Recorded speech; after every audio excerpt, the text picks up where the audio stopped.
still time to reconsider, my dear Miss Taylor. Come back home with us.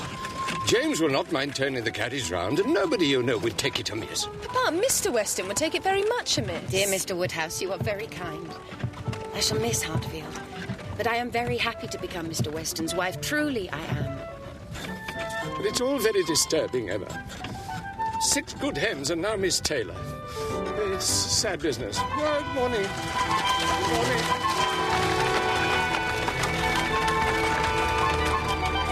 Repeat after me. I, William Francis Weston. I, William Francis Weston. Take thee, Anna Taylor. Take thee, Anna Taylor.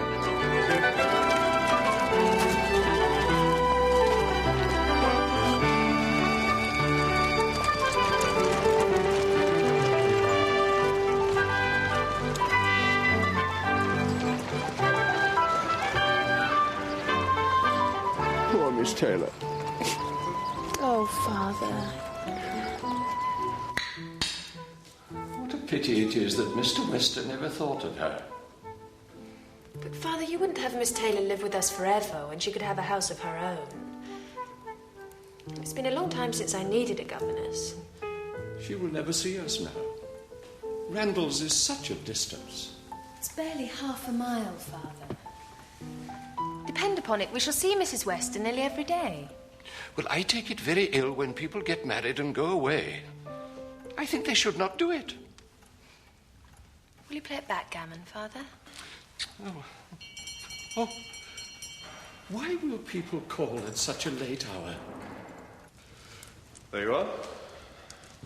How are you, Thomas, and your family? Very well, Mr. Knightley. Thank you, sir. Well, how did it go? I'm sorry to have missed it. How did you all behave? Who cried most? Ah, poor Miss Taylor. Poor Mr. Woodhouse. Poor Miss Woodhouse, if you like, but I can't say poor Miss Taylor. At the very least, she has only one to please now, not 2. Especially when one of those 2 is such a fanciful, troublesome creature. Is that what you were thinking? Perhaps. I'm afraid that's very true. I believe I am sometimes very fanciful and troublesome. Oh, dearest Papa, I didn't mean you. Mr. Knightley didn't mean you. I meant only myself. Mr. Knightley loves to find fault with me, you know. Oh, dear. In a joke. It is all a joke. Ah, yes, of course. We always say what we like to one another.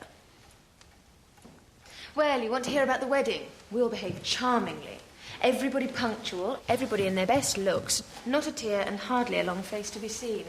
Dear Emma bears everything so well. But every friend of Miss Taylor's must be glad to see her married. And you've forgotten one matter of joy to me, that I made the match myself. You made a lucky guess, Emma. That's all that can be said for you. I wish you would not make matches, my dear. For whatever you say always comes to pass. Pray, do not make any more of them, Emma. Oh, I promised to make none for myself, Papa, but I must indeed for other people.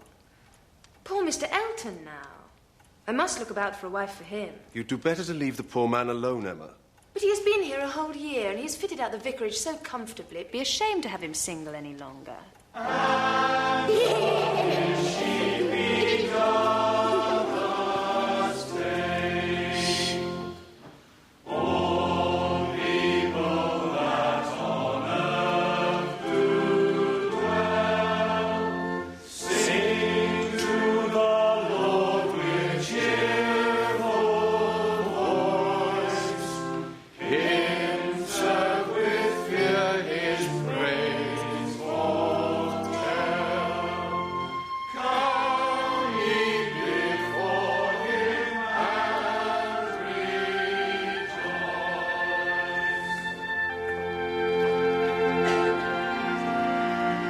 Harriet Smith.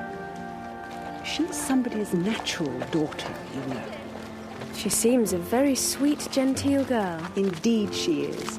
She has just now returned to the school as parlour boarder. She spent the summer at her friend's house in the country.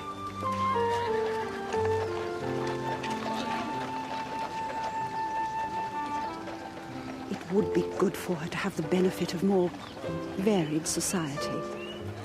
Would you like to send her on Tuesday to my father's whist party? Oh, Miss Woodhouse, that is very kind. I should be glad to know her better. Mrs. Bates, let me propose you venturing on one of these eggs. An egg boiled very soft, you know, is not unwholesome. Yes. Mr. Perry, in fact, is not altogether against eggs, are you, Mr. Perry? Against eggs? No, indeed. A soft-boiled egg will do you no harm. There you are, Mrs. Bates. Mr. Perry says it is all right.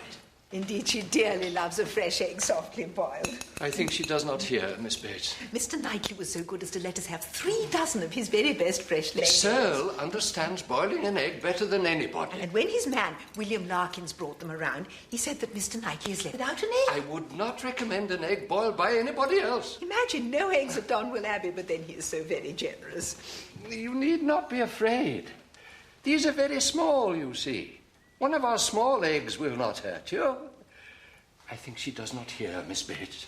Allow me to help you, Mrs. Bates. Oh, thank you so much, Mr. Elton. You are very, very kind within everyone. And they have 8 cows, 2 of them Alderneys, and 1 a little Welsh cow.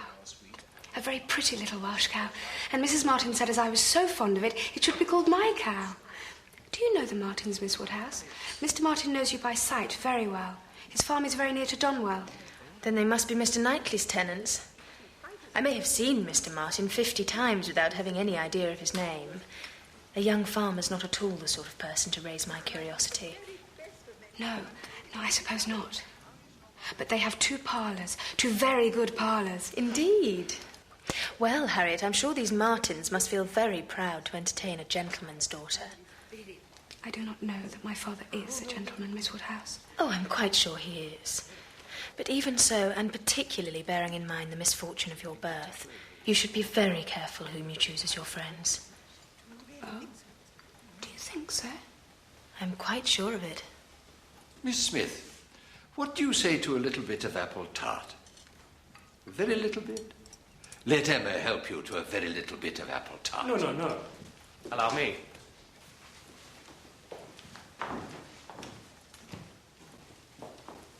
Thank you, Mr. Elton.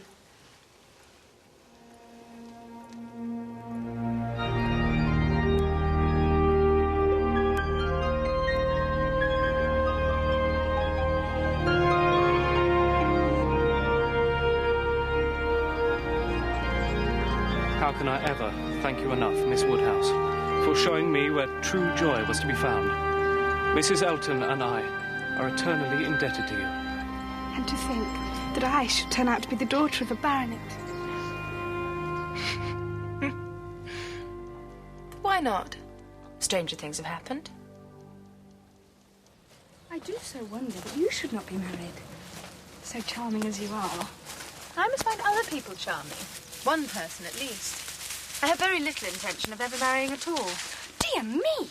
Why should I? I lack neither fortune nor consequence. If I were to fall in love, that would be different. But then I have never been in love. It is not my way or my nature. Then to be an old maid at last, like Miss Bates. If I thought I should ever be like Miss Bates, I would marry tomorrow. Oh, Miss Woodhouse, there is Mr. Martin. Oh, really? I never thought to meet you walking here, Miss Smith. Oh, dear. Perhaps I should... Excuse me. No, please. I shall wait for you, Harriet.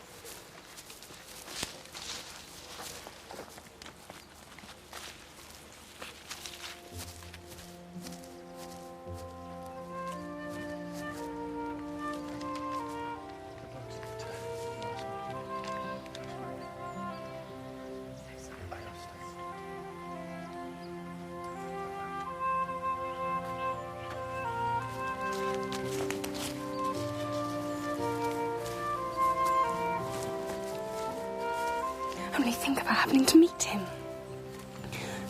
Oh, Miss Woodhouse, please say what you think of him. Do you think him so very plain? He is very plain, undoubtedly. But that is nothing compared with his entire lack of gentility. I did not expect much, but I had no idea he could be so very clownish, so totally without air. To be sure. He is not so genteel as real gentlemen. Indeed, no. Consider Mr. Knightley. Consider Mr. Elton. Certainly he is not like Mr. Knightley. But Mr. Knightley is so very fine a man. And Mr. Elton, who has paid you such particular attentions. You must see the difference. Yes. I suppose there is a great difference. And I think Mr. Elton is becoming very fond of you. Harriet, have you ever had your likeness taken? My likeness? Don't you think she makes a charming picture? Oh, yes, indeed. You have given Miss Smith all that she required. She was a beautiful creature when she came to you, but you have made her graceful and easy. Oh, no, she only wanted drawing out. Oh, I shall never do justice to her. Do you see, Mr. Elton? Her features are so delicate, and yet there's a peculiarity in the shape of the eyes and the line about the mouth. Exactly. And that's just what you caught. There she is, to the very life. Mr. Elton, I've scarcely begun. Oh, but these are excellent. No, nothing like. You will see when they come. My sister Isabella and her children. They would never keep still. Her husband, Mr. John Knightley. He's not so bad, but Isabella said it didn't do him justice. So I resolved to give up portraits forever. At least where there are husbands and wives in the case. Ah, yes. But there are no husbands and wives in this case. Or should I say, not at present. Perfection. Absolute perfection. Miss Smith has not those eyebrows, I think. Oh, no. I cannot agree with you. You've made her too tall, Emma. Oh, no. Certainly not too tall. Well, consider, she's sitting down. And the proportions, must be preserved. It's very pretty. But, my dear, she seems to be sitting out of doors with only a little shawl over her shoulders. It makes one think she must catch cold. But, Papa, it's supposed to be summer. A warm day in summer. Look at the tree. I regard it as a most happy thought. The placing of Miss Smith out of doors. And the trees touched with such inimitable spirit. Miss Woodhouse, might I appeal for the commission of getting the picture framed? If you would trust me with it, I could ride to London at any time. No, I will be bold and insist that you entrust it to no one but me.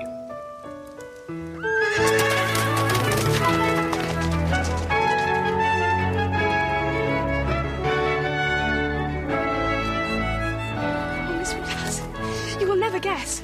He has proposed. Already? But are you quite sure? Yes. He says so quite clearly in this letter. Oh, Miss Woodhouse, what am I to do? But this letter is from Mr. Robert Martin. Yes. Didn't I say that? Do you think it is a good letter? Is it too short? No, it is a good letter. A very good letter. Much better than I should have expected. So, how should I reply? Oh, Miss Woodhouse, please advise me. Oh, no, the letter had much better be all your own. But your meaning must be quite clear. No doubts or demurs. You need not elaborate on your sorrow at his disappointment. You think I ought to refuse him, then? Harriet, are you in any doubt? I had no notion he liked me so very much. I lay it down as a general rule, Harriet, that if a woman doubts, she certainly ought to refuse him. But do not imagine I want to influence you. Oh, no, I'm sure. But if you would just advise me what I'd best... I don't mean that. As you say, one's mind ought to be quite made up. Do you think I'd better say no? Harriet, you must be the best judge of your own happiness. Do you truly prefer Mr. Martin to every other man you've ever met? Harriet... Harriet, do not deceive yourself. Do not be run away with by gratitude and compassion. Miss Woodhouse, as you won't give me your opinion, I think... Yes, I have now quite determined and have almost made up my mind to refuse Mr. Martin. Do you think I'm right? Perfectly, perfectly right. Dearest Harriet... And now I can tell you what I could not tell you before, because I would not influence you. Had you accepted him, I would have lost my friend. I could not have visited Mrs. Robert Martin of Abbey Mill Farm. Now I am secure of you forever.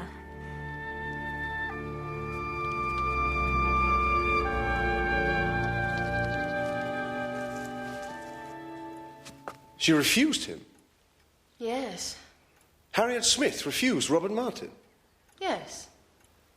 Then she's a greater simpleton than I thought. What is the foolish girl about? Oh, to be sure. A man always imagines a woman to be ready for anyone who asks her. Nonsense. A man does not imagine any such thing. I hope you're mistaken. I saw her answer. Nothing could be clearer. You saw her answer? You wrote her answer? Emma, this is your doing. You persuaded her to refuse him. And if I did, I should not feel that I'd done wrong. Mr. Martin is a very respectable young man, I am sure, but he is not Harriet's equal. No, he's not. He's her superior in both sense and situation. Harriet Smith is the natural daughter of nobody knows whom.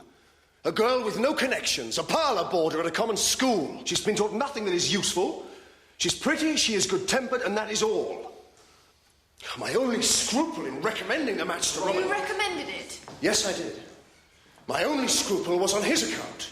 I felt he could do much better, both as to fortune and as to securing a useful helpmate, but I could not reason so to a man so much in love. And depend upon it, he had encouragement from her. She may have been inclined towards him at one time, but the case is altered now. She knows now what a gentleman is, and no one but a gentleman has any chance with Harriet. Oh, that is nonsense. That is arrant nonsense. You're not thinking of Elton, are you? If you are, depend upon it, Elton won't do. He may talk sentimentally, but he will act rationally. He knows the value of a good income.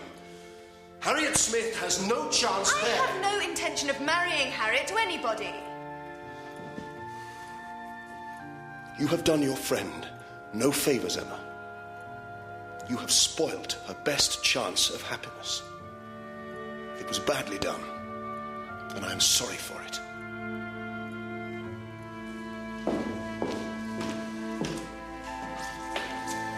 Good day to you.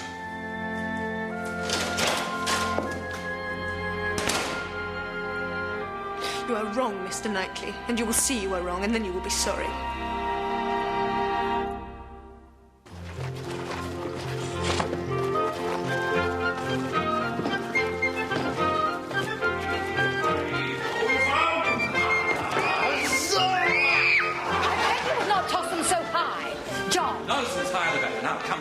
Run for your uncle as fast as you can. Vive ovum! Oh, Papa is distressed. Well, that'll do. No more. Take him away, Betty. Off with them, Jane. No more. Say goodnight to your grandpapa, sir. My little Emma shall stay a while. Ah, she makes no noise. You look well thus, Emma. Good night. Good night. Now then, sir, shall we take you, your little horse? Yes, we will, sir. Yes, we will.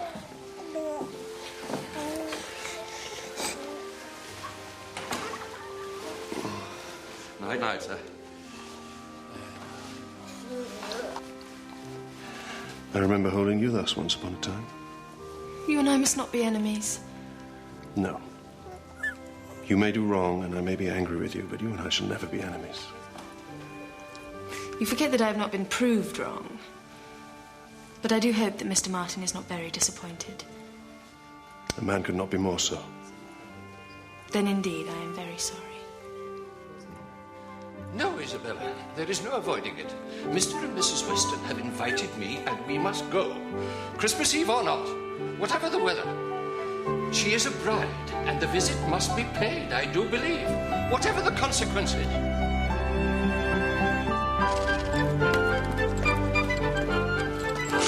Aye, Mr. Weston must have a very good opinion of himself. Asking people to leave their own fireside in the depths of winter just for the sake of coming to see him. He must think himself a most agreeable fellow.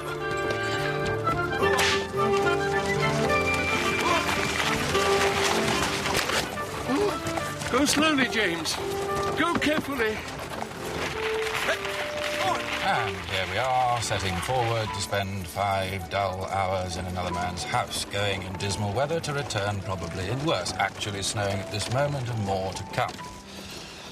4 horses and 4 servants taken out for nothing but to convey 4 idle, shivering creatures into colder rooms and worse company than they might have had at home. But you must know we are sure of excellent fires and everything in the greatest comfort. Here's the parson. He looks keen enough.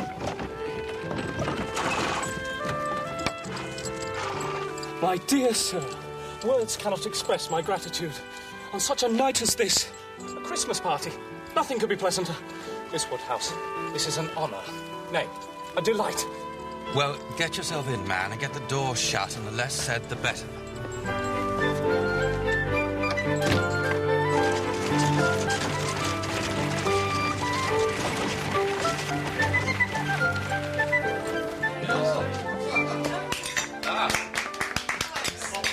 A very happy gathering indeed. We want only 2 more to be just the right number.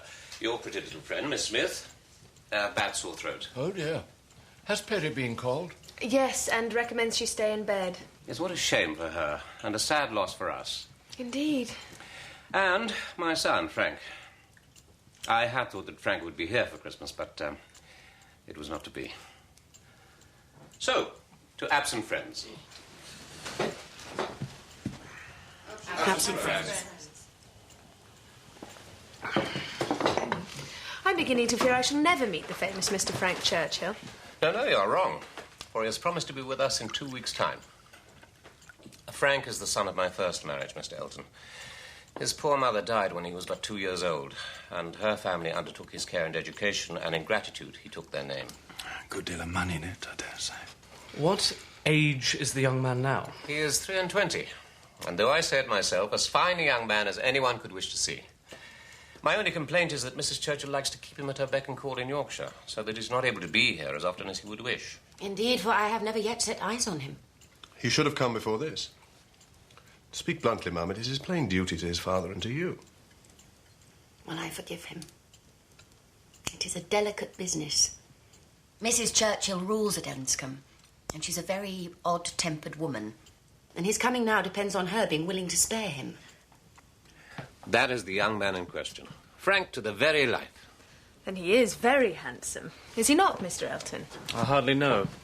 Appearances may often deceive. As is well known, I intend never to marry. But I confess, if I were to change my mind, I have always thought Mr. Frank Churchill might be the man. For by all accounts, he seems to be the very epitome of manly excellence. Apart from his disinclination to exert himself and do what he knows to be right. Mr. Knightley, isn't it very unfair to judge a person's conduct when we do not know his situation? He may be unable to do what he truly wishes. There is one thing a man can always do if he chooses, and that is his duty. If he truly willed it, he could be here tomorrow. You seem determined to think ill of him. I? Not at all. He's a person I never think of from 1 month's end to another.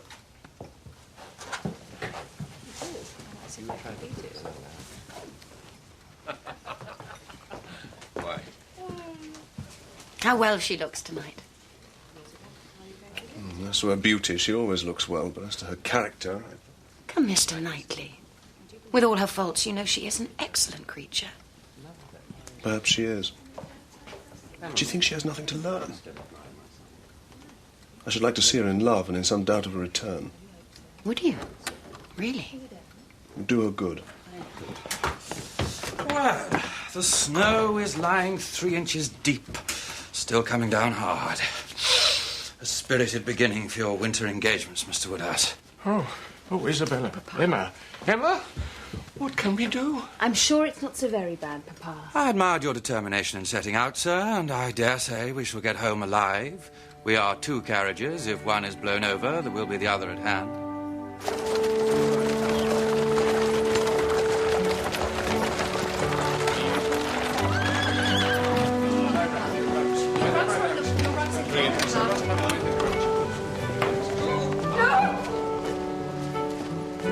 Mrs. Weston, how can I thank you for such a splendid evening?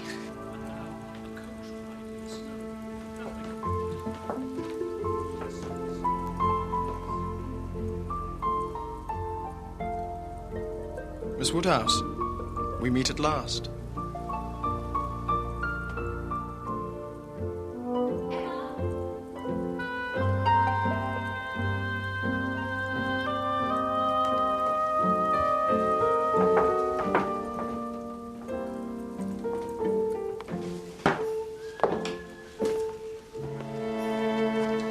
Mr. John Knightley went in the first carriage with Mrs. Knightley and your father.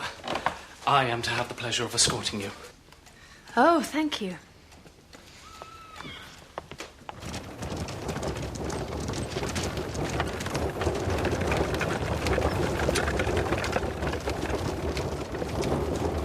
It seems a pity that our party had to... Mr. Elton! Forgive me. I must avail myself of this God-given opportunity to tell you what I'm sure you must already know. That I adore you, worship you, passionately. Mr. Elton, Forgive please. me. I can't help myself. Dearest Miss Woodhouse, Emma, release me from torment. Tell me you return my love. Tell me you will be my wife and make me the happiest man on earth. Oh, Emma, I read my answer in your eyes. Mr. Elton, I am astonished. No, I'm sure you cannot be. Lovely as you are. Mr. Elton, I think you must have drunk too much of Mr. Weston's good wine. You have forgot yourself. I am not Miss Smith, but I shall be happy to take any message to her. Miss Smith? What should I have to do with Miss Smith? What do I care about her? Who can think of Miss Smith when Miss Woodhouse is near? No, you are all loveliness and modesty, but I'm sure you could not have mistaken my intentions. No, indeed you could not. Charming Miss Woodhouse. Allow me to interpret this interesting silence. It confesses that you have long understood me. Does it not? Lovely Miss Woodhouse. No, sir, it confesses no such thing. I have seen you only as the admirer of my friend. In no other light could you have been more to me than a common acquaintance. After all your attentions to Miss Smith, do you ask me to believe you have never thought seriously of her? Miss Smith? I think seriously of Miss Smith. No doubt there are men who might not object. Everyone has their level. But I am not, I think, quite so much at a loss. No, madam. My visits have been for yourself only. After all the encouragement I received. Encouragement? Sir, you've been entirely mistaken in supposing it. I'm exceedingly sorry, but it's as well the mistake ends where it does. I trust your disappointment will not be lasting. I have no thoughts of matrimony at present.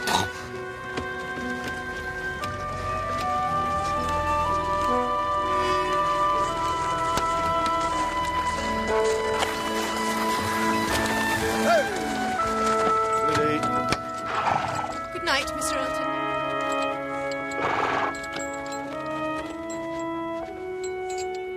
Good night.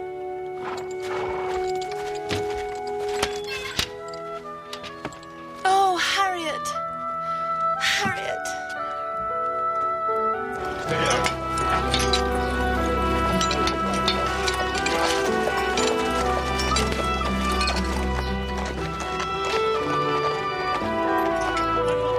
Stand up now, gentlemen, please.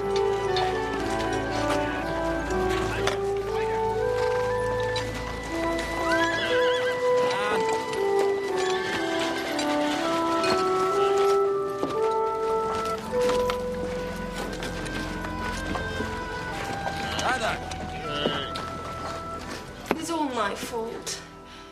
Oh, Harriet, can you ever forgive me? There is nothing to forgive. Dear Miss Woodhouse, I have nothing to complain of. I could never have deserved such a man as Mr. Elton. No, indeed, for now I believe he does not deserve you. I'm heartily ashamed of myself, and I'm determined to mend my ways. Oh, Miss Woodhouse, I am sure no one would ever blame you. Well, if you forgive me, then I'm not entirely cast down. I was on my way to Ford's. Would you like to walk there with me? Yes. Miss Woodhouse! Oh, Lord, Miss Bates. Forgive me, I could not help but see you. Jane is here. Yes, she arrived this morning. Mother and I would take it so kindly if you would step up, Miss Woodhouse. Miss Smith, too, if you would, Miss Smith. Well, that is very kind, but... Thank you, Miss Bates, but we cannot stay long. Jane will be beside herself with joy.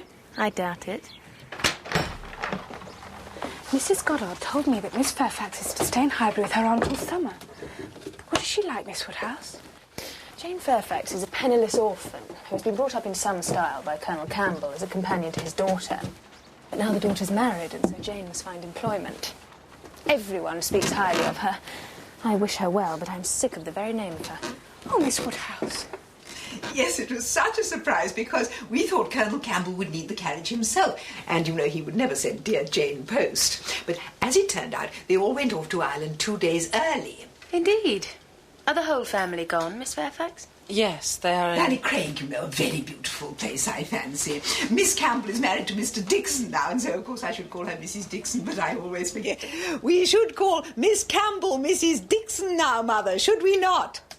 She's only a very little deaf, you know. She always hears what Jane says, but then Jane always speaks so distinct. Yes, Mr. Dixon always thought so very highly of Jane, but in the end, you know, I believe they are very happy and both very fond of Jane. We thought you would accompany them to Ireland. Jane has heard so much about the beauty of the place, from Mr. Dixon, I mean, and because Jane used very often to be walking out with them, he is a most amiable, charming young man, I believe. Jane was quite longing to go to Ireland from his account of things. But you did not go with them after all? I thought it better I should not. I shall have to earn my bread sooner or later, and so resolved that the sooner I made up my mind, the less pain I should inflict or endure. Mr. and Mrs. Dixon must have been very disappointed. Indeed, I think they must have been. Nothing could have been more kind and pressing. Mr. Dixon does not seem backward in any attention. He is a most charming young man. Ever since the service he rendered Jane at Weymouth. Please, Aunt. No, you will not mind my telling it to Miss Woodhouse and Miss Smith. Poor Jane nearly met with a terrible calamity. They were out on the water in a boating party. Jane, you know, and Mr. Dixon and Miss Campbell. For thus she was then. And I think they had gone out rather far, for a squall blew up, and poor Jane, from the sudden whirling around of something or other among the sails, would have been dashed into the sea at once.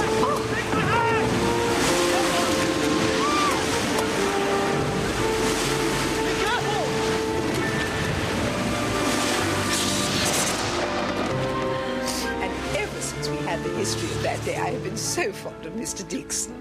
Oh, what a shocking tale. But one with a happy ending.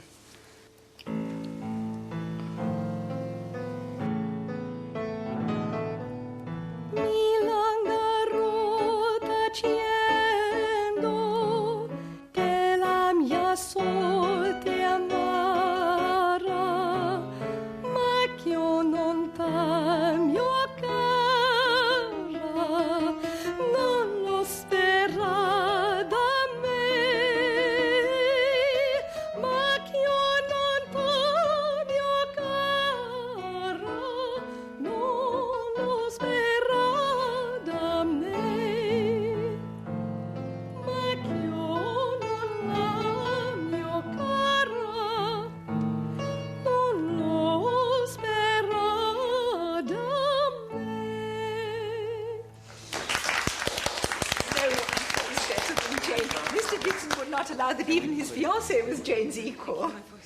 She does play and sing infuriatingly well. I've rarely heard anything to equal her. Certainly not from me. As you say. But you will not take the pains to aspire to true excellence. She would make a good companion for you. I'm sure you're right, but I cannot warm to her. I don't know why. I wish I could, but I can't. I must be very proud of you. Perhaps because you see in her the truly accomplished young lady you would like to be thought yourself? You will make me quite ashamed of myself. Did you enjoy the music, Mrs. Bates? She's only a very little deaf, you know. Beautifully played. Did not you think so, Miss Woodhouse? Oh, yes. Well done.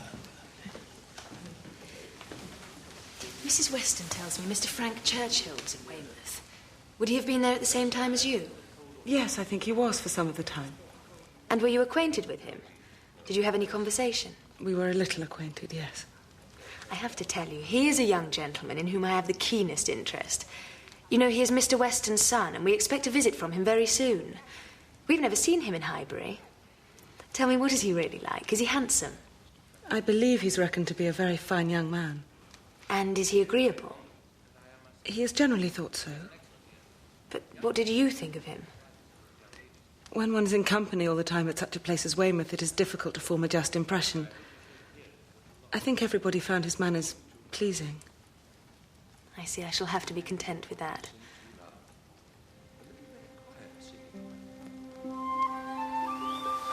And all this is Mr. Knightley's? Of course. There is Donwell Abbey, and all these farms belong to the Donwell estate, and everyone who lives here is a tenant of Mr. Knightley's, or his servant. I should never have thought that one man could own so much. The sparrows and the skylarks don't belong to Mr. Knightley, do they? Perhaps not, but the woodcock and the pheasant certainly do. Drive on.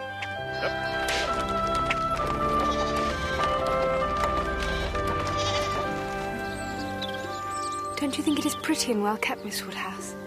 Very well kept. Dear. Now the time has come, I feel so very strange. Not quite easy about seeing the Martins after. But I must be sensible. Yes, you must, Harriet. Tell your friends you are only able to stay 15 minutes. There will be no danger in that. Yes. Yes. Drive on, James, to the end of the lane and turn the carriage.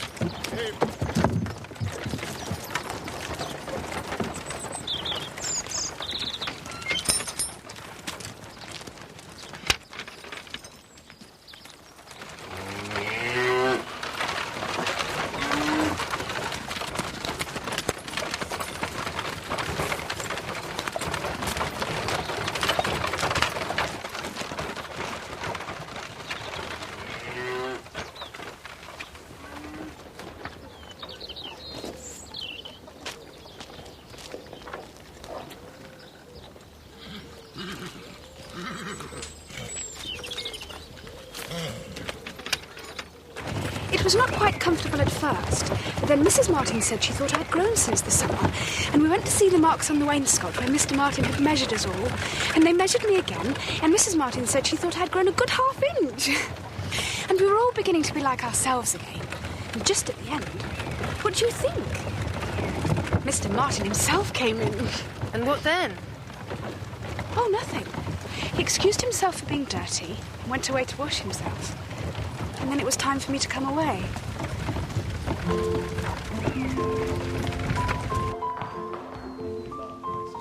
I must come, I shall come. I do.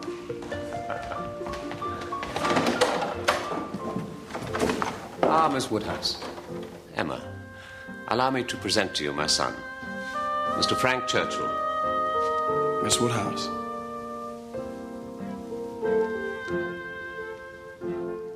We meet at last. And how do you like my son, Mr. I was extremely happy to meet Mrs. Weston. I was sure I would like her from her letters, but I didn't expect to see such beauty. I had imagined, well, a tolerably well-looking woman of a certain age. I didn't expect to see a pretty young woman. No, I don't. Mr. Churchill, you couldn't praise her too highly for me, but you mustn't let Mrs. Weston hear you speaking of her as a pretty young woman. Oh, I hope I should know better. I know whom I might praise without being thought extravagant in my terms. I must be going. I have business at the Crown. But I needn't hurry anybody else. No, if you have business, sir. Perhaps I should pay a visit, which must be paid at some time. A neighbour of yours. The name is Fairfax? But I believe the family are called Barnes or Bates? Of course, we know Mrs. Bates. We passed by the house. Miss Bates was at the window. Miss Fairfax, of course, you met at Weymouth. A fine girl. Call upon her, by all means. Oh, it is of little matter. Another day would do as well. Well, there was that degree of acquaintance at Weymouth. Go today, go today. What's right to be done cannot be done too soon. If you don't call early, it will be a slight. Nothing for it, then. I hope that you will have time to introduce me to Highbury, Miss Woodhouse, and show me all the points of interest.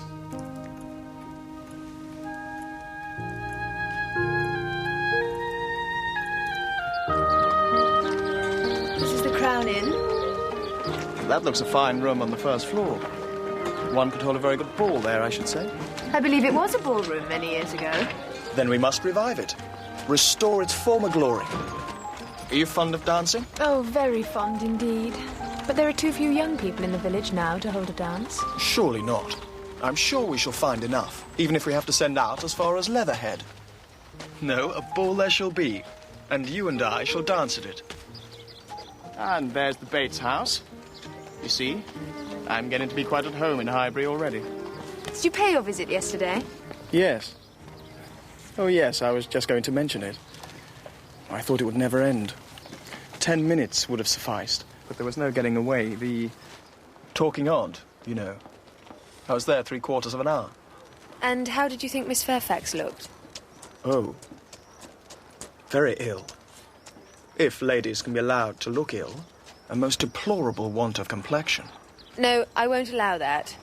Miss Fairfax has her own style of beauty. Perhaps it's not to your taste. Yes, perhaps that's it. Yes. I believe you're right. Did you see her often at Weymouth? Were you often in the same society? Ah, this must be Ford's. That everybody attends every day of their lives. Let's go in. Then I can prove myself a true citizen of Highbury. I must buy something at Ford's. I dare say they sell gloves. Oh, yes. Lay out half a guinea in Ford's and you'll be adored by all Highbury.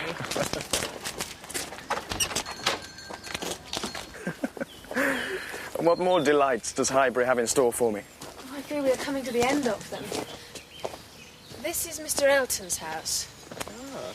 It's rather small, of course, but quite suitable for him. Mr. Elton is the vicar and considered by some to be a very fine young man. Oh, I know a good deal of Mr. Elton, though I've never met him. Really? I know he is at present in Bath, just recently engaged and shortly to be married to a Miss Augusta Hawkins of Bristol with a fortune of £10,000. Then you know more than I do. Oh, I had it from Miss Bates. Everybody's full of it. Agog to see Mr. Elton's bride. So, this is where they will live. I think they'll be very snug and happy. It's a perfectly good house to share with the woman you truly love. A man would be a blockhead who wanted more. You can say this, you who have been used to Enscombe with every degree of luxury. Well, I care nothing for Enscombe. What is the good of wealth and luxury where there is no true happiness?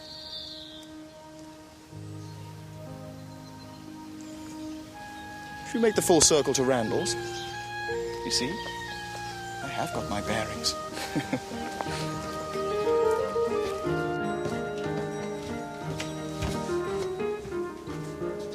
Thank you, Jane. This is a handsome instrument. Do you play, Miss Woodhouse? Of course. But not very well. Not nearly as well as Jane Fairfax. Have you heard her play? Yes, once or twice at Weymouth. She appeared to me to play well, but I know nothing of the matter myself. Though one of the party always preferred Miss Fairfax's playing to that of his fiancée. So, Mr. Dixon is musical, is he? Yes. Mr. and Mrs. Dixon were the persons. I thought it a very strong proof of Miss Fairfax's excellence. Proof indeed. But wasn't Miss Fairfax embarrassed at this preference of Mr. Dixon's? And did he perhaps prefer her in other ways, too? I really cannot say.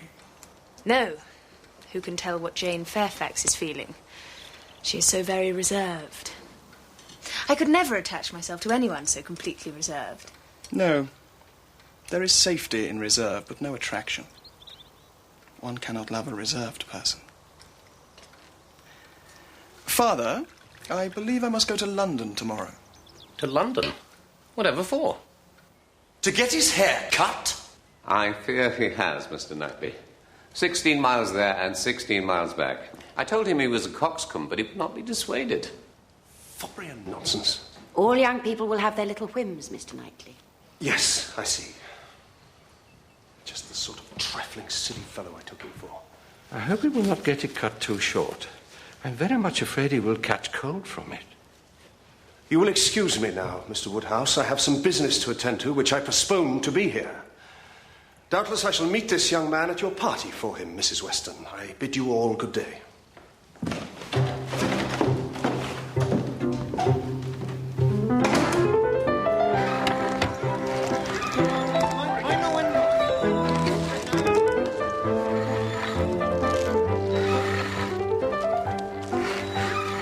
It is a pianoforte, Mother.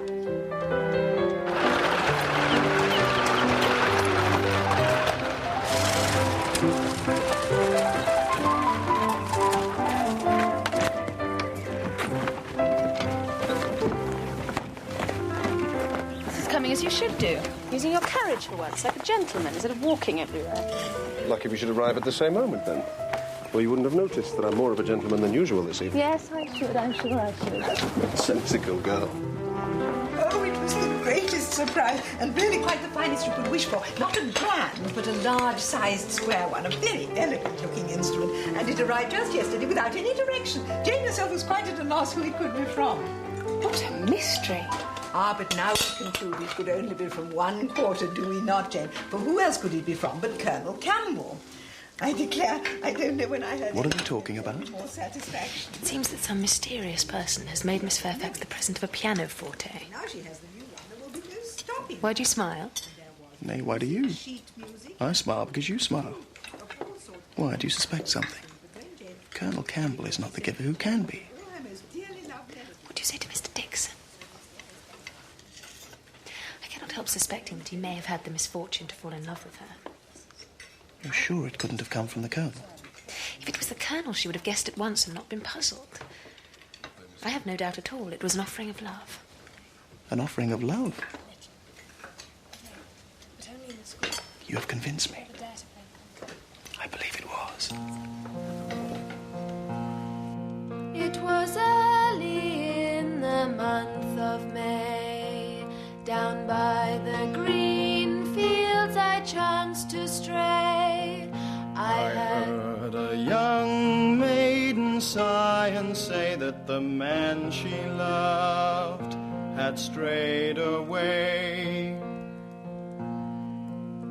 Oh, Father, Father, build me a boat. For it's over to Ireland I'm yearning to float.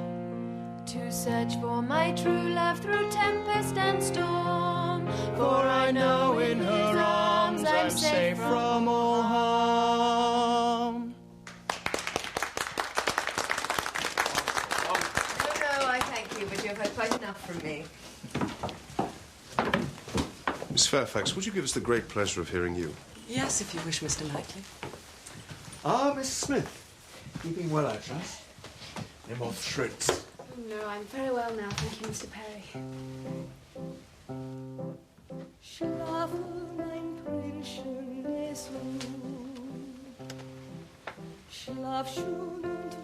I shall have been here a week tomorrow, half my time. I never knew days fly so fast. Perhaps you now regret spending one of them in having your hair cut. No, that is no subject of regret.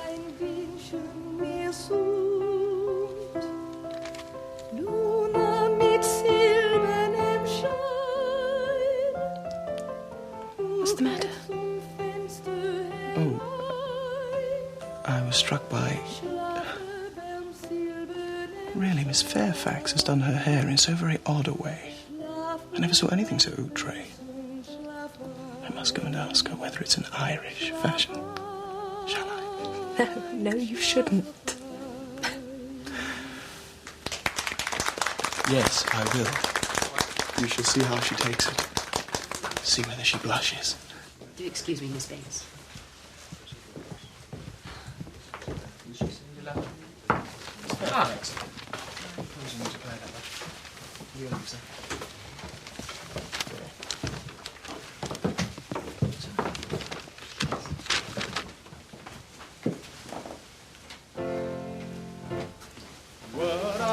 I have been making discoveries, Emma. Did you know that Miss Bates and Miss Fairfax came here in Mr. Knightley's own carriage and are to go home again the same way? Well, is that not a very marked attention from Mr. Knightley, who never uses his carriage for himself? Yes, it is, but it is just the sort of kindness I would expect from him. He's not a gallant man, but he's a very humane one. When on my charmer's breast repose. And I would love you all the day. Every night we... What do you say to Mr. Knightley and Miss Fairfax? No. Cut my little nephew Henry out of inheriting Donwell? Never. Besides, he does not care about Jane Fairfax. Yes, that would be delightful. In the way of love, I'm sure he does not. He is a great admirer of her talents. What if he should have sent for this pianoforte? One tiny one, I insist. I absolutely insist. My dear sir, I must intervene. If Miss Fairfax says she is tired, then we should have the courtesy to believe her. Would you have her sing herself hoarse? Come, Miss Fairfax, you have earned a rest. Thank you.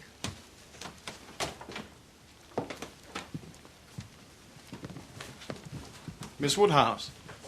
I have come here determined to dance, and nothing will satisfy me but that you and I shall show the way. Will you? With pleasure.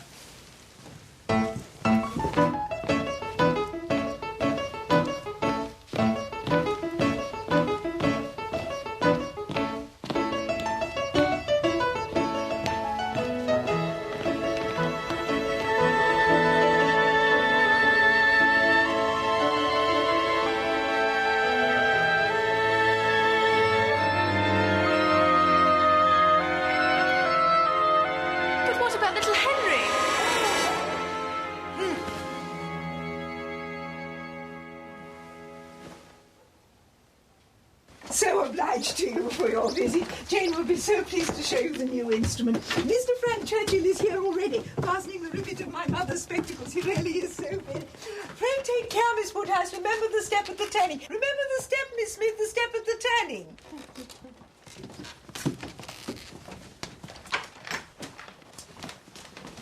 Ah, this is a pleasure.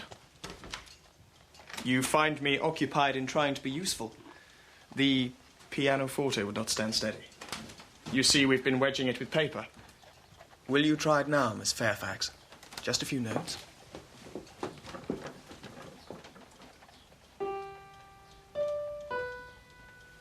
Ah, yes. You hear that softness in the upper notes? Just what those in Mr. Dixon's party particularly prized. I think it is such a fine instrument and suits Jane's style of playing very well. Mr. Dixon, I believe, valued that tone particularly. It isn't fair. Don't distress her. Oh, what felicity to hear that tune again. If I mistake not, that was danced at Weymouth.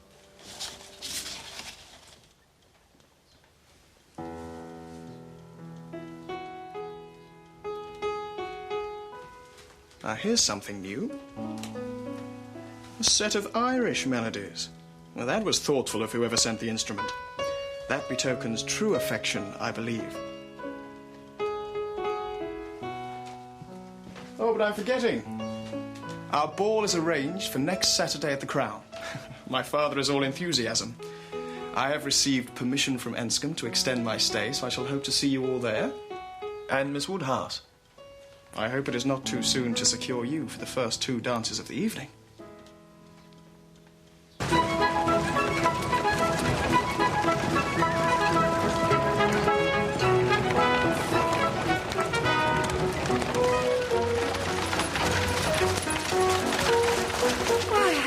Fancy myself at Maple Grove. My brother-in-law, Mr. Suckling seat, you know? Yes, the morning room there is just such a shape and size as this. Mr. E? Yes, my love. Is this room not astonishingly like the morning room at Maple Grove? Very like indeed, Augusta. No one observes things as you do. I am extremely partial to Maple Grove. My brother and sister will be enchanted with this place. People with extensive grounds are always pleased with anything in the same style. When you've seen more of the country, you may think you've overrated Hartfield. Surrey is full of beauties. Oh, yes, I am aware of that. It is the Garden of England, you know. Surrey is the Garden of England. Many counties, I believe, are called the Garden of England. Kent and Evesham, too. No, I fancy not. I never heard any county but Surrey called so. My brother and sister have promised us a visit in the summer. They will have their barouche landau, of course, which holds 4 perfectly. But you will have many parties of that kind, I suppose, Miss Woodhouse. No, not many. We are a very quiet set of people, I believe. Well, we must do something about that, must we not, Mr. E? Indeed, Augusta. We've been calling at Randall's. Very pleasant people they seem to be. Mr. Weston seems an excellent creature. Quite a first-rate favourite with me already, I assure you. And Mrs. Weston, she was your governess, I think. I was astonished to find her so ladylike, quite the gentlewoman. And who do you think came in while we were there? Knightley. Knightley himself. My cara sposo had spoken of my friend, Knightley. Well, I declare he need not be ashamed of his friend. Knightley is quite the gentleman. And then Jane Fairfax. Oh, I quite rave about poor Jane Fairfax. And I've resolved to do what I can for her. I shall look out for a situation for her as a governess. Insufferable woman. With her caro sposo and her Mr. E. Actually to discover that Mr. Knightley is a gentleman. I thought she was a very pretty sort of young lady. though she speaks a little too quick. No doubt she'll make him a good wife, but I think he had better not have married. Come, Mr. Woodhouse. You mustn't be an enemy to every marriage. And poor Jane Fairfax, whatever her faults, has not deserved this. To be pitied and patronised by such a person. And now she must spend almost every day with the Eltons. With her taste and her pride. How could she endure it? Perhaps it is better than being always at home. You're right, Mrs. Weston. Miss Fairfax might well prefer to be invited by others, but she receives attentions from Mrs. Elton, which no one else pays her. She deserves better. I know how highly you think of Jane Fairfax. Yes. Anybody may know how highly I think of her.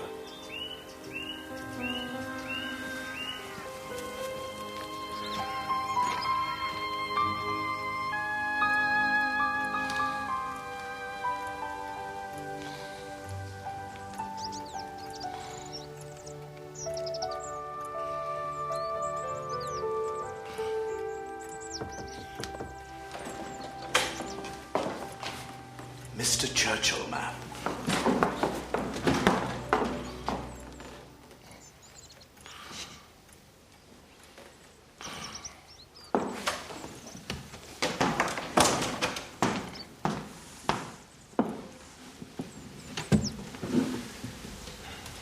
I come as the bearer of evil tidings. Or for me they are. Mrs. Churchill is ill. I must leave immediately for Enscombe. I'm very sorry to hear it. I hope it is not very severe. Who can tell? It would seem she's far too unwell to do without me. I dare say I shall arrive at Enscombe and find her quite recovered. You see how it is. I cannot refuse to go. No, of course you cannot. Of all horrid things, leave-taking is the worst. But you will come again. This will not be your only visit to Highbury. Oh, I suppose our poor ball must be quite given up. For the present. But if and when I get away, we shall have it. Don't forget your engagement. No, I promise you that. The first 2 dances. It has been such a fortnight. Every day more precious than the day before. Every day making me less fit to bear any other place. And you must be off this very morning. Yes, my father is to join me here. We will walk back together, and I must be off immediately. Not 5 minutes to spare, even for Miss Fairfax and Miss Bates. Oh, yes, I have called there. Passing the door, I thought it the right thing to do. In short, perhaps, Miss Woodhouse, I think you can hardly be quite without suspicion.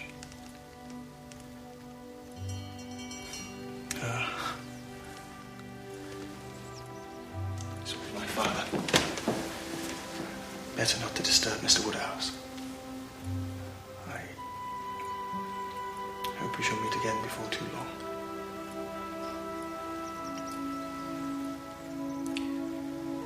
Goodbye.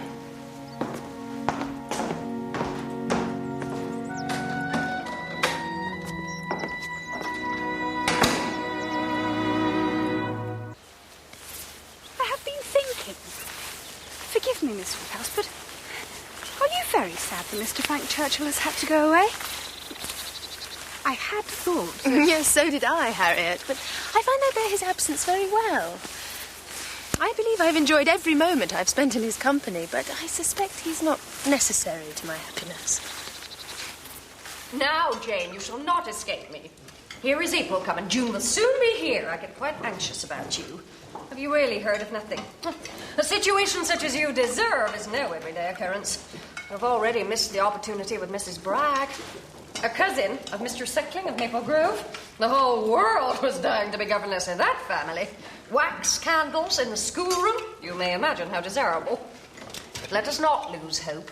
We must begin inquiring for you directly. I beg you would not, Mrs. Elton. There are places in town where an inquiry would soon produce employment. Offices for the sale not quite of human flesh, but of human intellect. Oh, my dear, you quite shock me. If you mean a fling at the slave trade, I can assure you Mr. Suckling was always rather a friend to the abolition. No. The governess trade was all I had in view. Different as to the guilt of those who carry it on. But as to the misery of its victims, I'm not sure where it lies.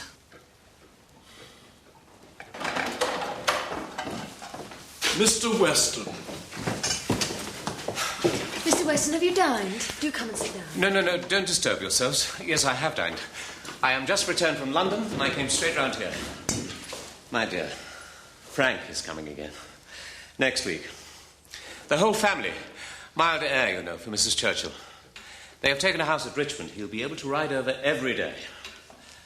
Well, Emma, this is good news for you. We shall have your ball at the Crown after all.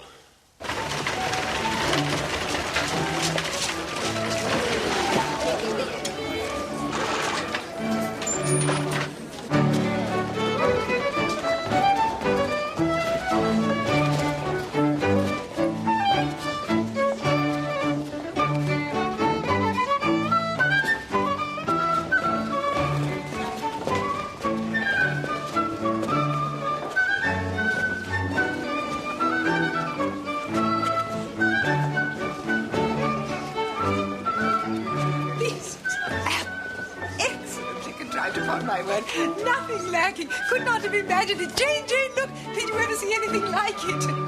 Mr. Knightley, it was so very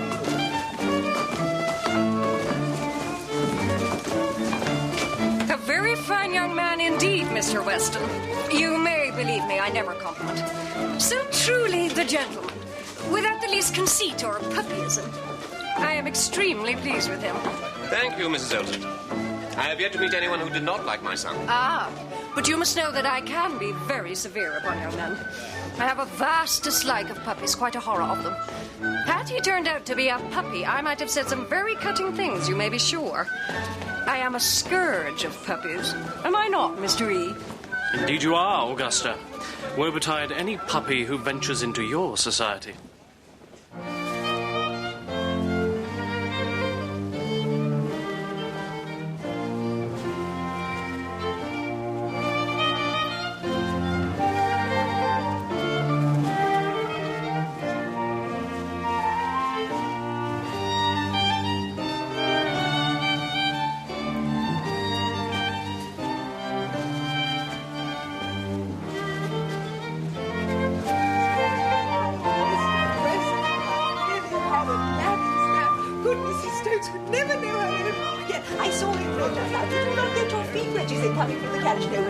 I said, did we, Jane? There was a match, you know, and Mr. Frank Churchill was so extreme. And there he is now dancing. Mr. Frank Churchill cuts a very fine figure, does he not, Mr. Knightley? Very sprightly. Very sprightly, yes, indeed, that is the word for him. And so well partnered in Miss Woodhouse. They make a very pretty pair, do they not, Jane? They might have been made to stand up together.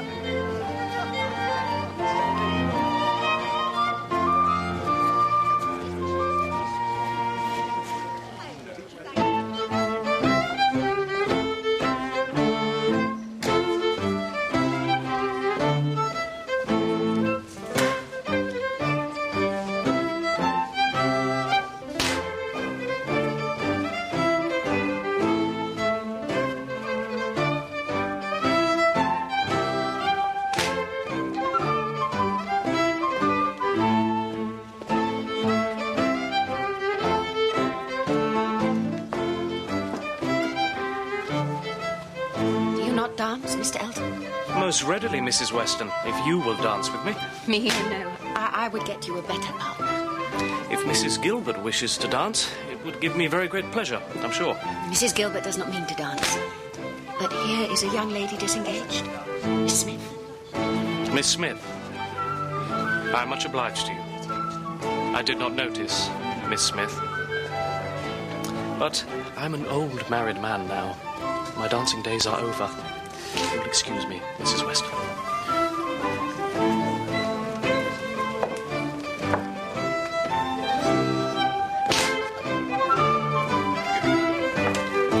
Ah, Mr. Knightley. Excuse me, sir.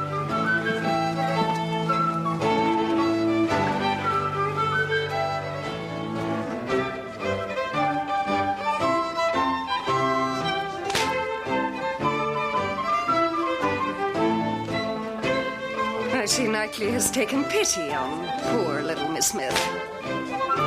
Very good-natured, I declare.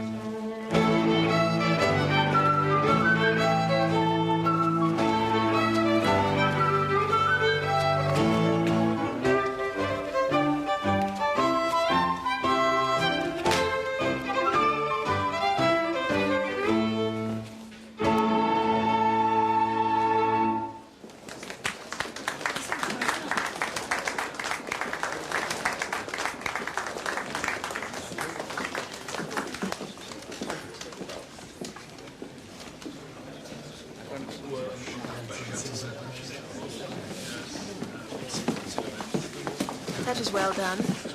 I think they aimed at wounding more than Harriet. Why are they your enemies, Emma?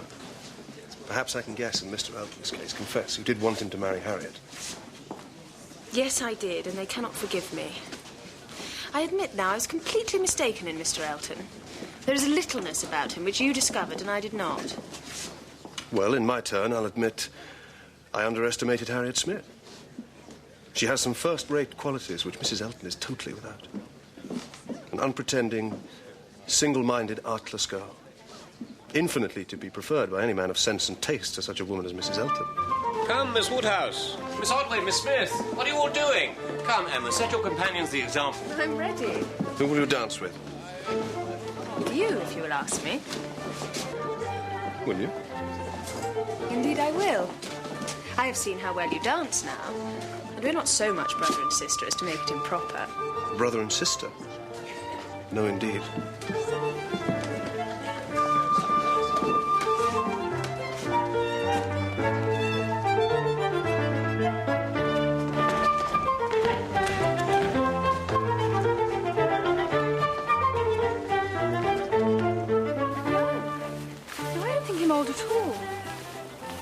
To him, he seems quite different. But I was very surprised at first.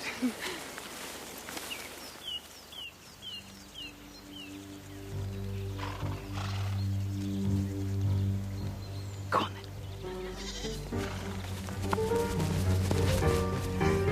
Oh, no, you are not a thing.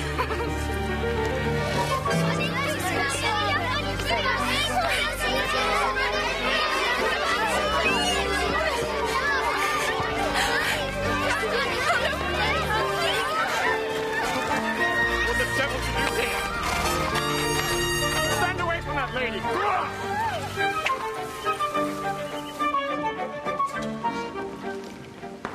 The most extraordinary good fortune I happened to come at that moment. I was just on my way to return a pair of scissors to Miss Bates. God knows what might have happened if I hadn't.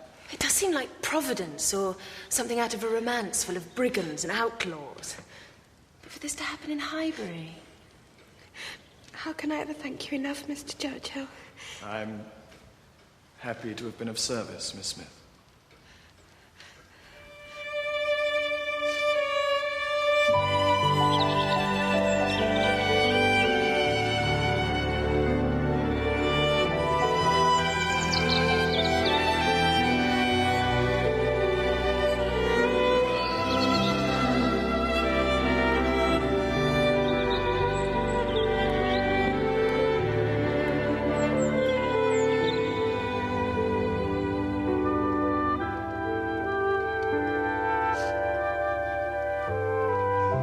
Mr. Knightley invites you to taste his strawberries, which are ripening fast. Quite delightful, Knightley. Everything simple and natural, just as I like it. No form or parade. We should be just like gypsies. Well, not in every respect, I trust. Oh, I wish we had come on a donkey. Miss Bates and I, with my caro sposo walking by. Nothing could be more natural than that, I suppose. Some might consider it so, madam. But Knightley, you should have left it all to me. The invitations, everything. I should have been glad to be Lady Patroness. It would have been no trouble to me. Perhaps not.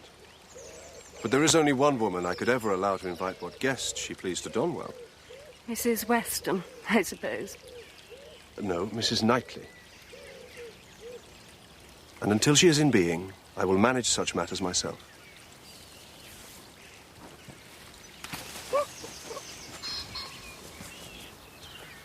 Well, here we are. You're all very welcome. The finest fruit in England. I believe they're everybody's favourite. Always wholesome. How delightful to gather for oneself. The only way of really enjoying them, don't you think? With one's basket over one's arm. So simple and natural. I fancy myself as a sort of shepherdess, you know. Oh, are you fond of sheep then, Mrs. Elton? I thought Mr. Churchill was to be with us today. He hoped to ride over from Richmond. He should have been here by now. I must confess I am a little anxious. I have fears of his horse. More likely Mrs. Churchill has produced some new symptom to keep him with her. Oh, look. Poor Jane Fairfax. How can she bear it? I will not take no for an answer, Jane. This is a friend of Mrs. Bragg's. A very superior situation. With only 2 daughters and very close to Maple Grove. Say the word, Jane. I shall write this very day. I beg you would excuse me, Mrs. Elton.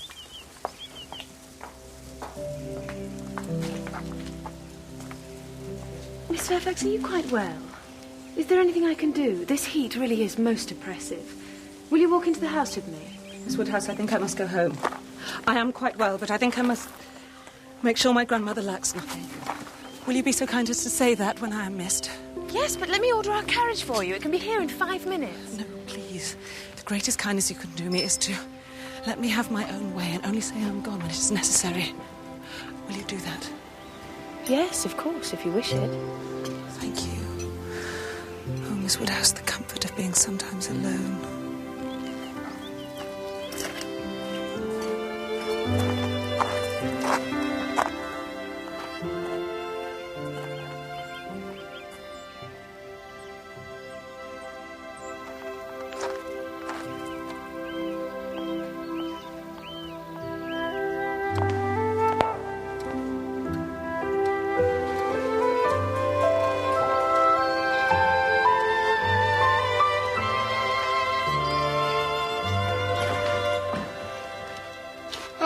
There you are, my dear. I hope you're being careful as to the draughts. You see, I am well here with a small fire, but this can be a very draughty house.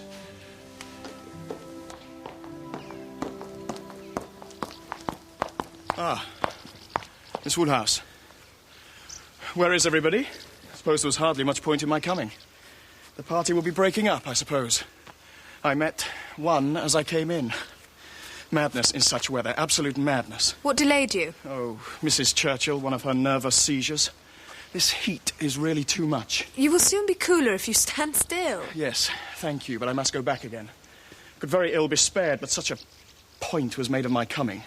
But you will come tomorrow on our outing to Box Hill. No, will not be worthwhile. If I come, I shall be cross. Then pray stay at Richmond. If I do, I shall be crosser still, thinking of you all there without me. These are difficulties you must settle for yourself. Choose your own degree of crossness. You're quite right. I'm an absolute bear today. I will leave you. If I come to Box Hill, I promise to be in good temper. Good day.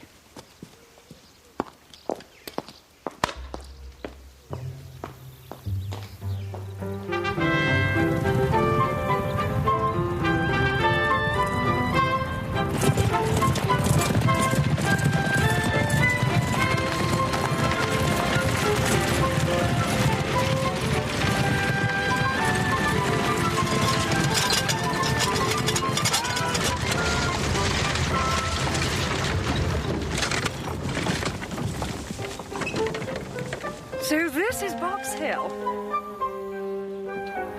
Well, I am very glad to see it.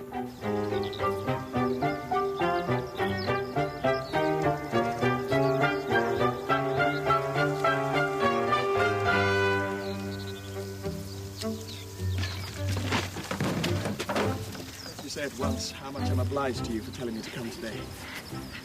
Miss Woodhouse found me very cross and fatigued yesterday and almost determined to go away forever.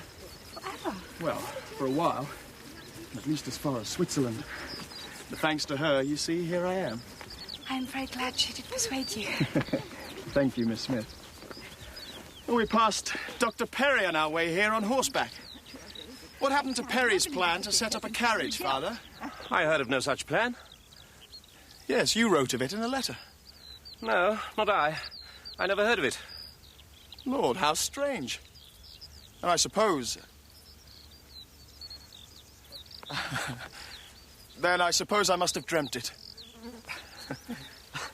Come, Miss Woodhouse. Come, Miss Smith. Best foot forward. Yes, as I was saying, we came in a party. Captain Fitzwilloughby was at our party, I remember that. And such a day we had. And then, I do not know what happened. Captain Fitzwilloughby was called away by his colonel, and so he had to leave us. And then it came on to rain. And... Are you going to play anagrams? I'm never any good at them.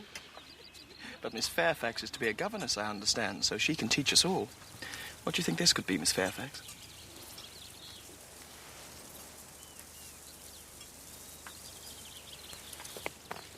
Oh, may I try?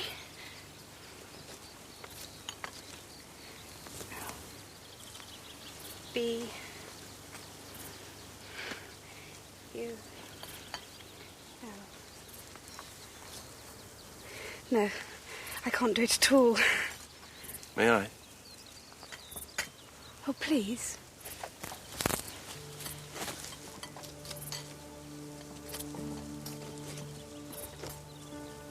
Blunder! Oh, why could I not see it? Here's one for you, Miss Woodhouse.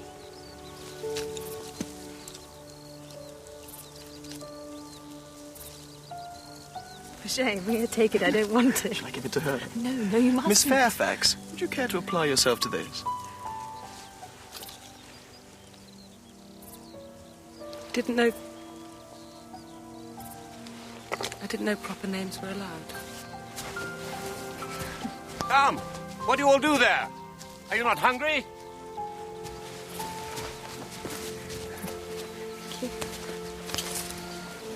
May I ask what the joke was that caused so much entertainment on one side and so much distress on the other? Nothing. It was a silly private joke, that's all. Was it? Emma, are you sure you understand the degree of acquaintance between those two? Between Frank Churchill and Jane Fairfax? Could you really think that? But there is nothing between them, no attachment at all. That is, I presume there is none on her side, but I know there is nothing on his.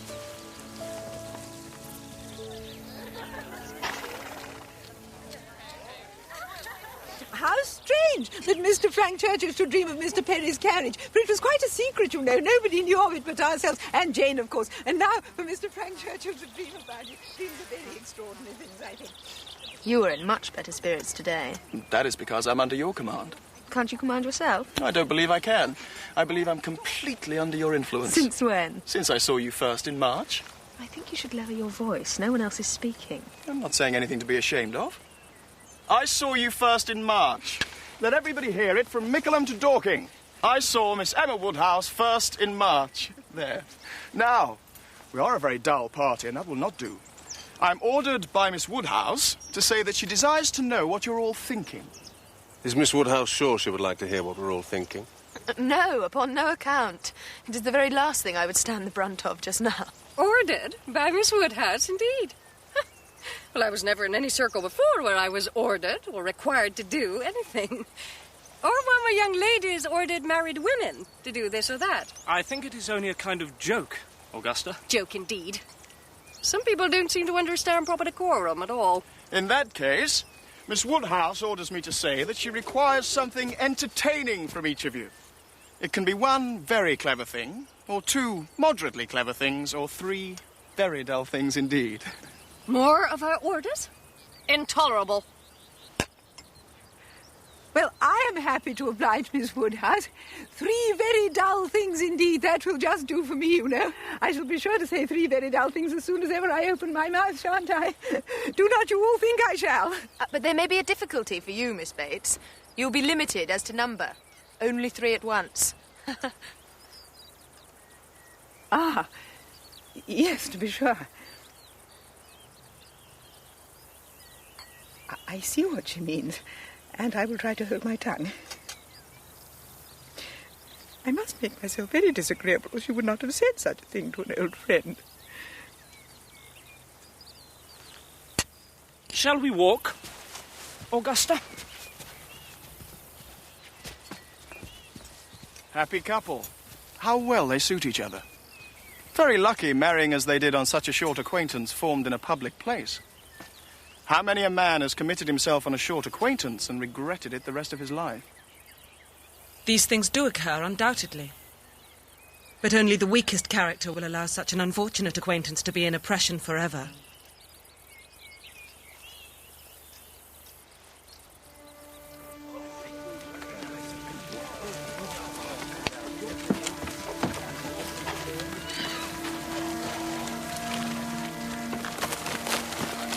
Emma, how could you be so unfeeling to Miss Bates? So insolent in your wit to a woman of her age and of her situation. I couldn't help myself. She is a good creature, but ridiculous you must allow. I dare say she didn't understand me. I assure you she did. She felt your full meaning. She's talked of it since, with more candour and generosity than she got from you. When you were a little girl, it was an honour for you to be noticed by Miss Bates. Now it's the other way round. She is poor. She has sunk from the comfort she was born to. And you chose to humble her? To laugh at her openly in company? Her situation should secure your compassion, not your ridicule.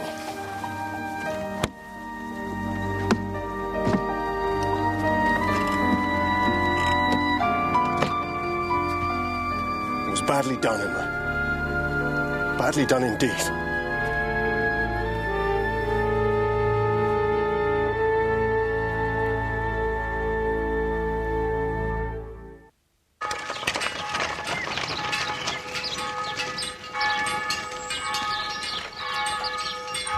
It is so very good of you. Always so good. Jane is not well. She has a fearful headache. It came upon her at Box Hill and it has got worse since. She asks me to make her apologies to you. She cannot leave her bed. But even so, she has determined to accept the post with Mrs. Smallridge. She would write today, and so we are to lose her. But it is very good of you to come, Miss Woodhouse. So very good. You are always very good.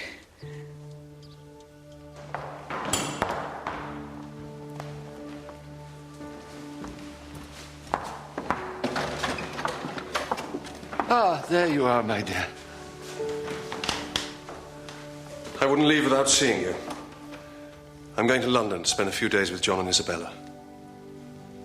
Have you anything to send or say? Besides the love which no one carries? No, nothing.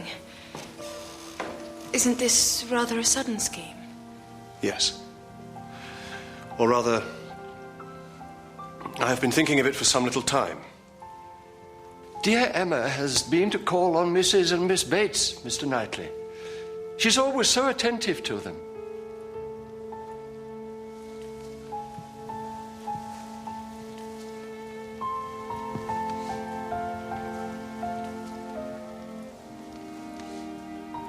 I must go.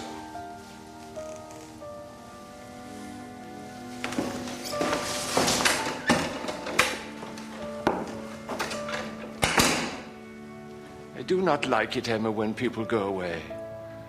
I know they must do sometimes, but I do not like it.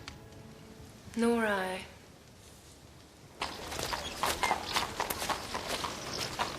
I have made up my mind that I shall never marry. Harriet, what makes you say this?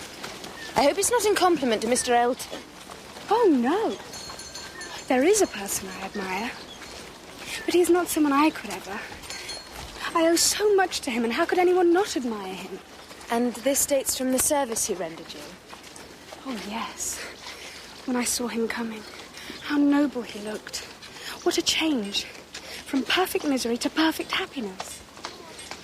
But I mustn't think of him, must I? Well, stranger things have... No. Dear Harriet, you mustn't let yourself be influenced, especially by me. From now on, I am determined to lead a better life. Oh, Miss Woodhouse, what can I say? We have such kind neighbours. But Jane has told me to say that she still feels quite unequal to receiving anybody. Oh, Miss Woodhouse, her spirits are quite overcome. She has not left her room for 3 days.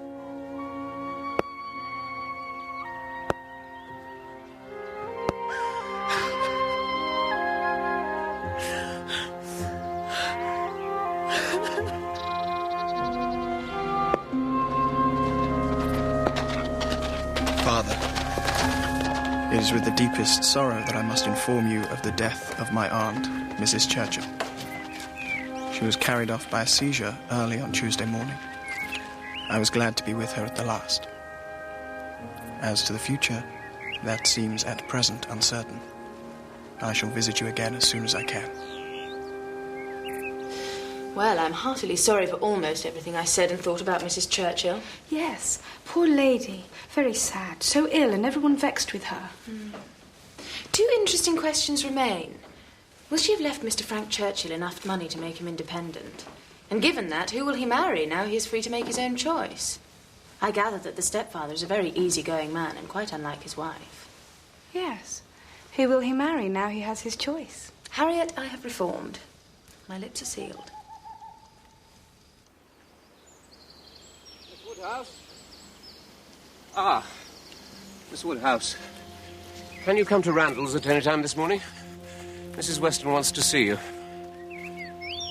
Can you come? Yes, of course. This moment, if you please. But what is the matter? Is she ill? No. It's something else. Don't be impatient. It will all come out soon enough. Mrs. Weston will break it to you better than I can. Good God, what? Something has happened to Isabella, to the children. No, indeed. It's nothing to do with anyone by the name of Knightley. It is to do with... Come, walk with me. Mrs. Weston will not be easy until she has seen you. What is it, my dear friend? Tell me at once. It will do you good to speak of your distress, whatever it is. I will tell you, Emma. Frank was here this morning. He came to speak to his father on a subject. To announce an attachment. Emma, Frank is engaged to Jane Fairfax. He has been secretly engaged to her since October last when they met at Weymouth. It was he who sent the piano. Emma, he was engaged to Jane Fairfax before he ever came here. What is the matter? I have no doubt at all. It was an offering of love. An offering of love? You have convinced me. I believe it was. It seems the engagement had to be secret. He had to deceive us all because he feared his aunt's disapproval. Or feared she would disinherit him. It has hurt me, Emma, very much. It has hurt his father, too. Some part of his conduct we cannot excuse. Let me relieve you on that score, at least. There was a time, I confess, when I liked him. When I liked him very much. And how it came to cease, I do not know, but you may believe me, I am safe. But his behaviour to her, and to us all. What hypocrisy, what deceit. Here we have been the whole winter and spring, fancying ourselves on an equal footing of truth and honour, and all this time he is... Oh, Lord, how shall I break it to Harriet? Harriet? Me? Why should you think it would affect me? You don't think I care for Mr. Frank Churchill? But Harriet, didn't you say so yourself? Considering the service he rendered you, it was extremely natural. No. Oh, you have misunderstood me. I meant a much more precious circumstance. I meant Mr. Knightley, when he asked me to dance. Oh, good God. Oh, Harriet, if I had known you had meant Mr. Knightley, I should never in a million years have encouraged you. Why should you not? You said that more wonderful things had happened, and why should it not be so? And you believe he returns your affection? Yes, I must say that I do.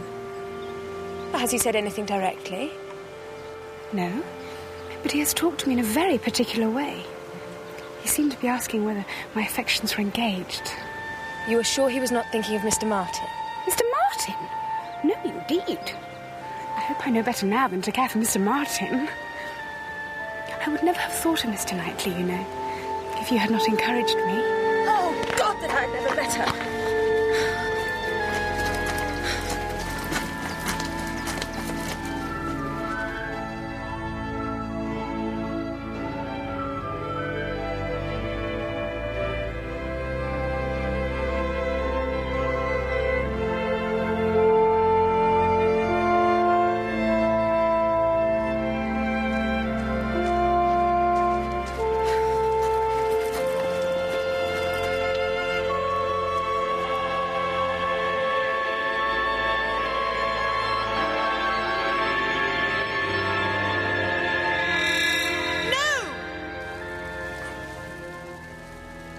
say anything, my dear? Nothing, Papa.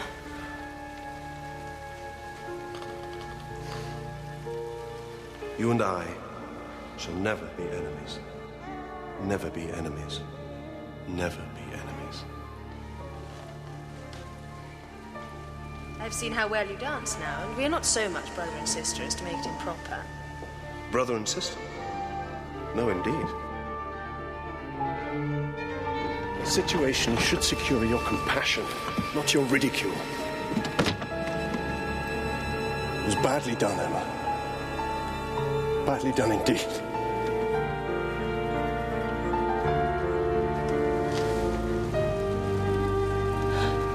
I loved him. I've always loved him. What have I done?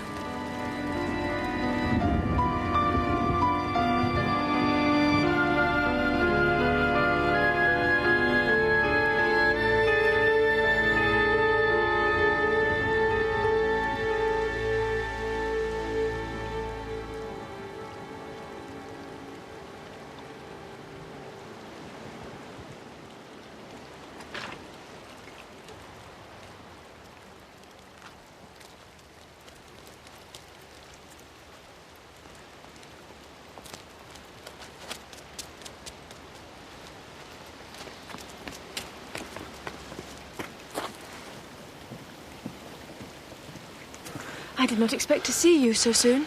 I rode back this morning. You must have had a wet ride. Yes. I have some news for you. Miss Fairfax and Frank Churchill. I've heard it. I had a letter from Mr. Weston and came back directly. You were probably less surprised than anyone. You had your suspicions. I wish I had attended to them. But I seem to have been doomed to blindness. My dearest Emma, time will heal the wound. I cannot tell you what I feel. Abominable scoundrel. He will soon be gone. They will soon be in Yorkshire. I feel sorry for her. She deserves a better fate. You are very kind, but you are mistaken. I have never really been attached to Mr. Churchill. I'm sorry if I gave that impression, as I am sure I did. I have very little to say for my own conduct. My vanity was flattered and I allowed his attentions. He never wished to make me fall in love with him. It was a blind to conceal his real situation. He has imposed on me, but he has not injured me.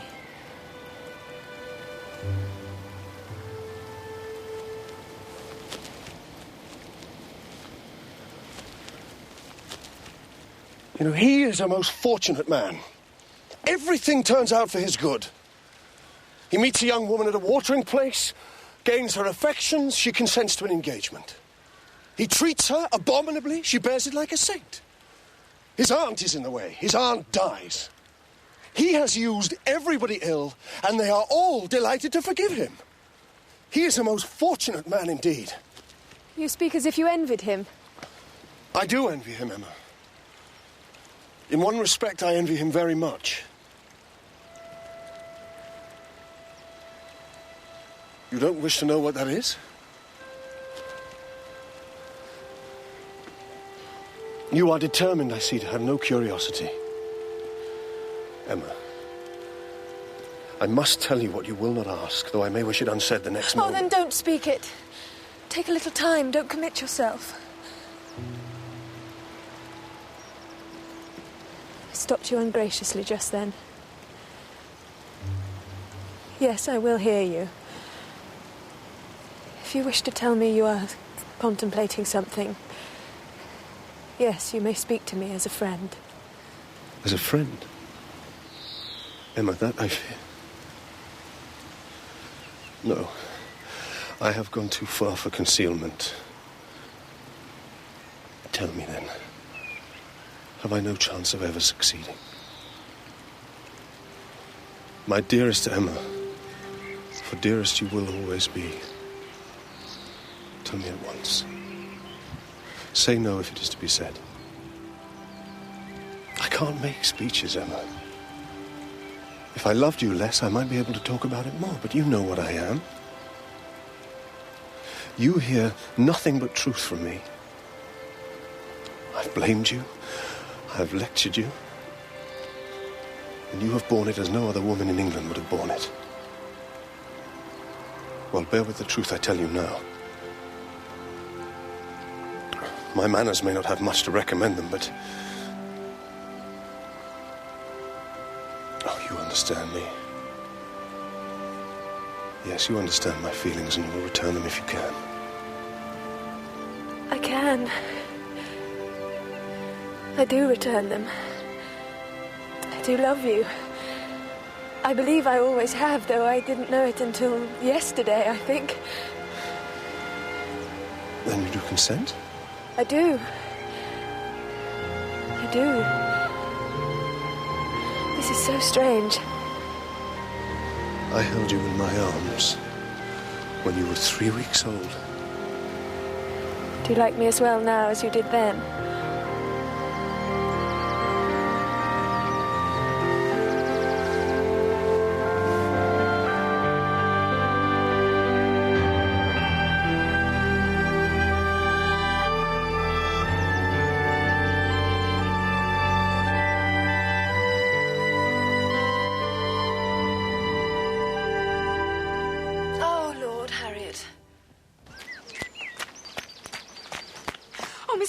I was just coming to see you. I was just on my way to the school. Oh, Miss Woodhouse, you're going to be so angry with me. No, quite the opposite.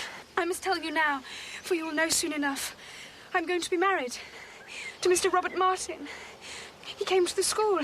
He was so polite and gentlemanlike, and he told me his feelings had never changed, that he loved me still, and that he had tried to overcome it, but not been able to. And Mr. Knightley had encouraged him to try again. He is so good. And I found I couldn't say no. In fact, I believe I have truly been in love with dear Robert all the time.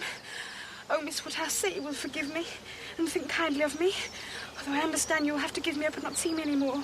Oh, Harriet, this is very good news indeed. What are you thinking of, Emma? No, I do not think this is a good idea at all. Well, think of poor Isabella. Think of poor Miss Taylor. But I love him, Father, and he loves me. Yes, that may very well be, but you'd much better not get married. I mean, what would I do if you went from Hartfield? My dear sir, Emma and I have discussed this, and we have agreed there could be no question of Emma's leaving you. And we understand you would be much happier here at Hartfield rather than removing to Donwell Abbey. Therefore... Mr. Knightley has offered to come and live here as long as you wish it, Papa. Isn't that good of him? But we see him every day as it is. Why can we not go on as we did before? We see him every day, but we are alone at night. Papa, I have heard that the chicken thieves have returned to the neighbourhood. Not 2 nights ago, they broke into Mrs. Weston's poultry house and stole all her turkeys. Oh. Would you not be happier knowing Mr. Knightley were in the house? Why, yes, Emma. I believe I would.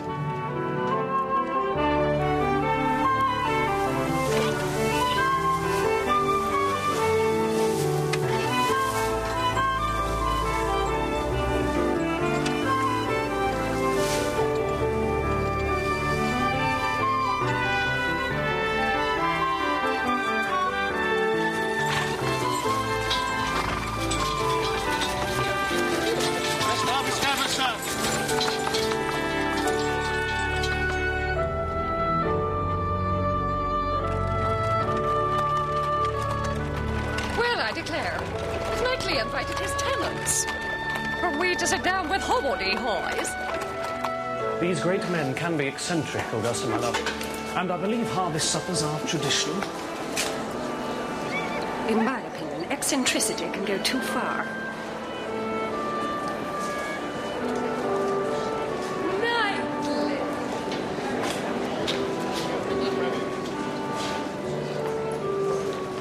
Ladies and gentlemen, friends, we have been blessed this year again with a good harvest.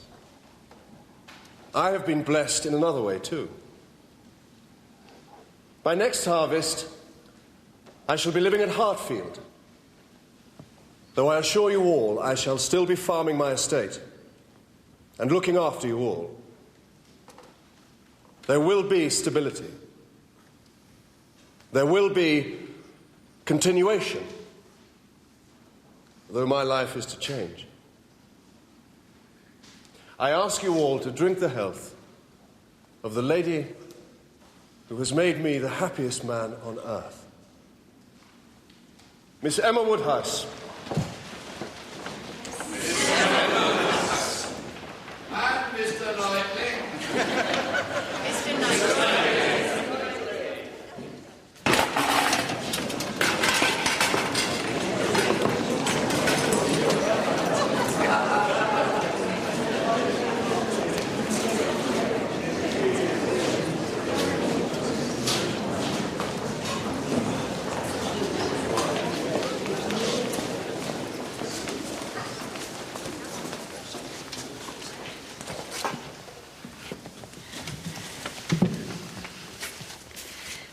Miss Woodhouse, may I have the honour of presenting Mr. Robert Martin?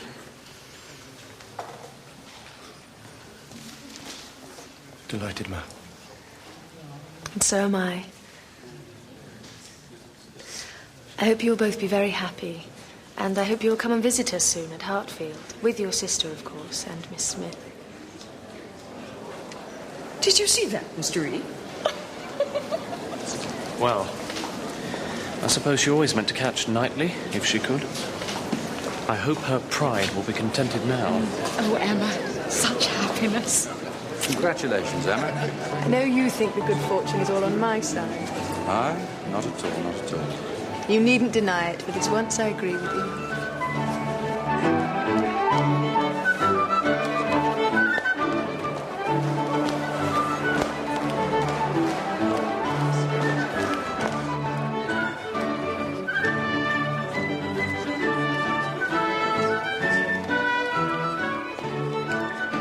Excuse me. Isn't she lovely? Did you ever see such a skin? Such smoothness? I have always admired her complexion, though I remember a time when you found fault with her for being too pale. What an impudent dog I am. Can you forgive me, Miss Woodhouse? If she can forgive you, so can I suppose. Oh, she does forgive me. She's a complete angel. Look at her. Observe the turn of her throat. I'd be glad to hear my Uncle Churchill means to give her all my aunt's jewels. And they look beautiful against that skin. Very beautiful. She hears us. She hears us, I see it in her cheek. She pretends to listen to the others, but she can attend to nothing else.